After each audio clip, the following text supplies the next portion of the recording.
As you can see, a nice batch of white morel mushrooms have been found, and this is approximately a pound of fresh morel mushrooms, and they need to be cut up into small pieces for this soup.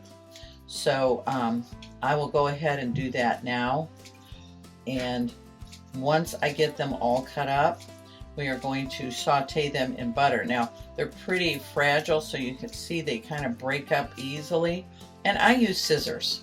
I use scissors for everything. Cut pizza, whatever. I just love scissors.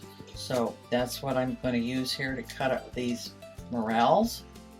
And I use even the stalks. They taste just fine. And we're going to use wonderful ingredients. This recipe says morel mushroom soup, but it also makes a fabulous gravy over mashed potatoes or rice, whatever you want to put over it, have it over. It's wonderful. So I use it for both a soup and a gravy. You can also make it not as rich if you prefer, and cut back on the cream that's going to go in here and just use milk, or you can put some cream in and milk, whatever you prefer. You can kind of play with it. I also make this year-round with my frozen or dehydrated morels, and it tastes just as good. So we've shown you how to preserve your morels, and I'm going through this pretty quickly. And cleaning, we showed you how to do that. You want to make sure you clean your morels well, because your recipe, or the morels, if you're just sauteing them in butter, which is a favorite for breakfast, we don't mix them with our eggs. We do them separately. You will have crunch or grittiness if you don't really clean them well. So it is important to clean them well. And I just about finished here. So yeah, and I don't recommend mixing them in with eggs or other things. I know I've tried, and they get lost. The flavor gets lost because the morel mushroom is a very subtle tasting mushroom, and you will not really taste them if you have too many ingredients overpowering or a stronger type food. Okay, so we've got these basically cut up into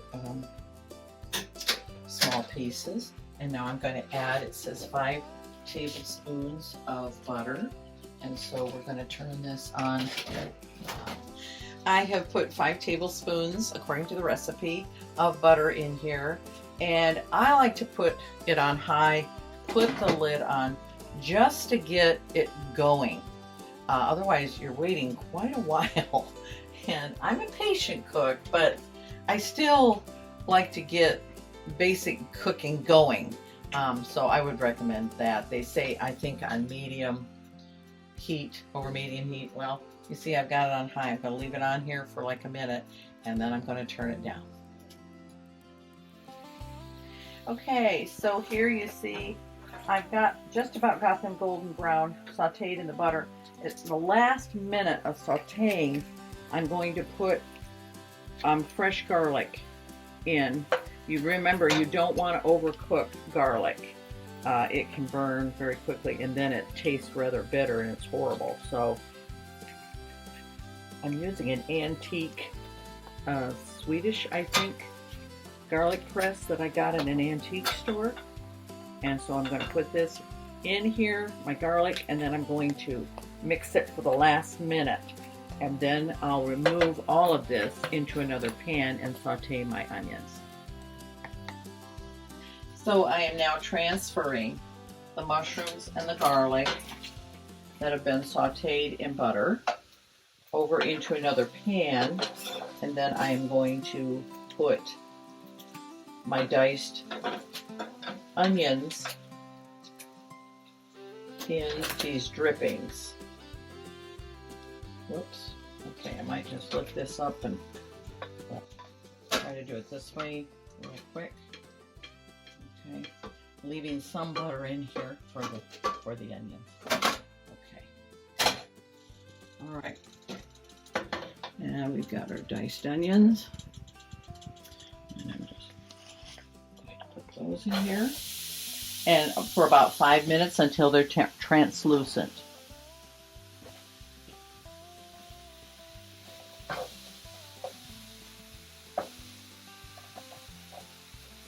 And it calls for a medium onion. So now I'm going to add the garlic and mushroom mixture to the translucent onions. And now I am going to add the thyme and the parsley.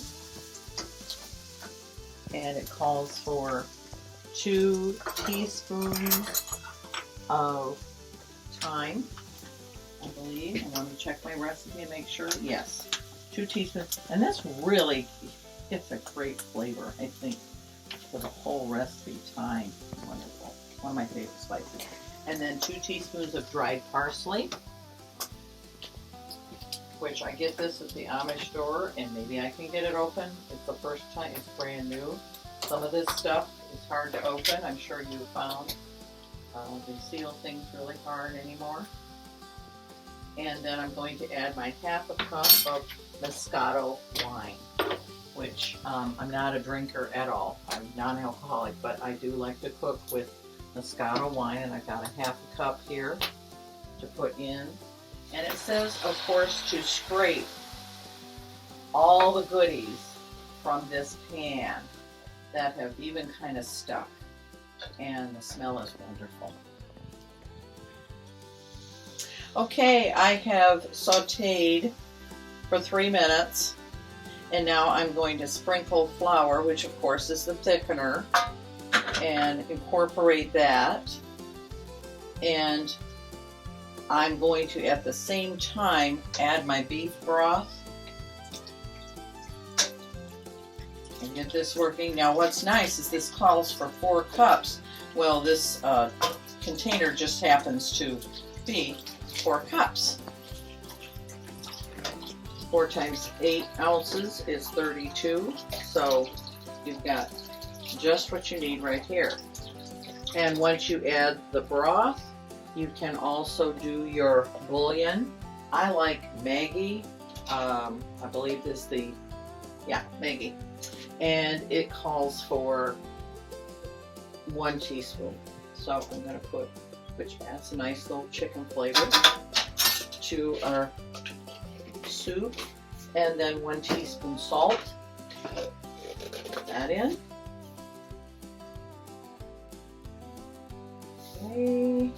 And 1 teaspoon of, it says cracked pepper, but if your pepper cracker has coarse pieces, I would recommend just doing fine grade, but you can do your cracked pepper too. Okay, and we're going to mix this up good and bring it. I'm actually going to, it says reduce heat to low, cover till thicken, about 10 minutes. So that's what we're going to do. I leave it kind of on medium and then put the lid on and let it thicken. Okay? And about 10 minutes later, you get a nice thick gravy. I'm now going to add 1/2 cup of, in this case, 2% milk, but you can use, of course, whole milk or skim milk. And as I said, you can change your ratios and calories as far as your dairy products here. Your cream, I'm doing it just like the recipe. 1 cup cream, 1/2 cup of milk. And I also want to point out at the bottom, I received this recipe from the internet. And I've had to tweak it some, but it had on the bottom, you can use any mushroom. I'm here to tell you, do not use any mushroom. I used button mushrooms for Thanksgiving with this recipe. It was horrible. So there's something about the morel mushroom subtle flavor.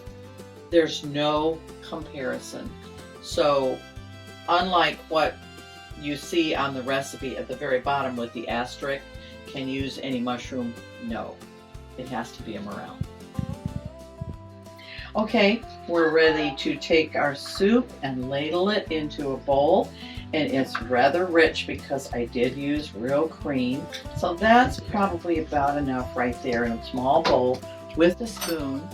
And then, hi sweetheart, and then we're going to add some of my sourdough bread with garlic, my homemade garlic spread on it. You ready for some soup?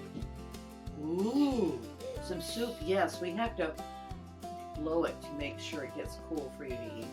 So fun cooking up here in Michigan. And as always, remember to like and subscribe at K&C Taxidermy. And thank you for joining us with Cooking with K&C. And we'll see you next time. Yeah. Ooh, yummy. It's so good. Somebody likes morel mushroom soup.